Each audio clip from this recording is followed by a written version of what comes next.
আসসালামু আলাইকুম রহমতুল্লাহি আবরকাতুহু ওয়া মাগফিরা।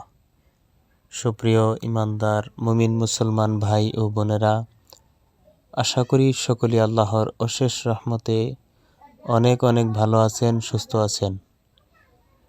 আজ যে বিষয় সম্পর্কে ভিডিওর মধ্যে আলোচনা করতে যাচ্ছি, অবশ্যই আপনারা ভিডিওর উপরে থাম্বনেল দেখে বুঝে গেছেন। খুবই সেনসিটিভ, গুরুত্বপূর্ণ একটি বিষয় নিয়ে কথা বলবো ইনশাল্লাহ। সকলেই ভিডিওটি না টেনে শুরু থেকে শেষ পর্যন্ত ভিডিওটি দেখার অনুরোধ করছি। এবং যারা মহা মুসিবতে পড়ে থাকেন এবং খতমে শেফা আদায় করার জন্য চেষ্টা করেন, অবশ্যই সঠিক নিয়মে আদায় করতে পারবেন এই ভিডিওটি দেখে। চলুন ভিডিওটি শুরু করা যাক। খতমে শেফা, লা ইলাহা ইল্লাল্লাহ, লা ইলাহা ইল্লাল্লাহ। অবশ্যই যারা আরবি না পারেন, বাংলা দেওয়া আছে, দেখে শিখে নেবেন।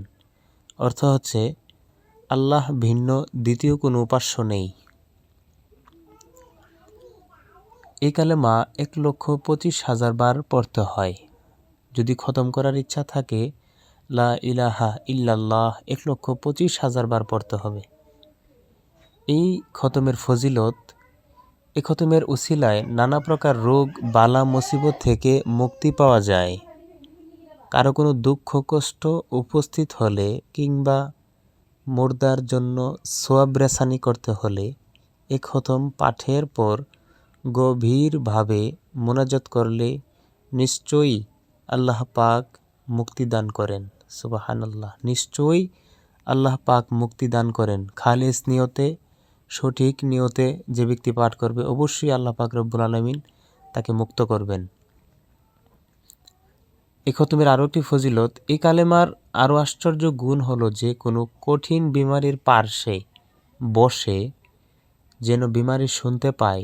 এ খতম পাঠ করে মোনাজাত করলে আল্লাহ পাক অতি সত্বর তার রোগ মুক্তি করেন। সুবহানাল্লাহ। সকলে সুস্থ থাকবেন, ভালো থাকবেন। ভিডিওটি ভালো লাগলে অবশ্যই লাইক, কমেন্ট, শেয়ার এবং সাবস্ক্রাইব করবেন। ধন্যবাদ।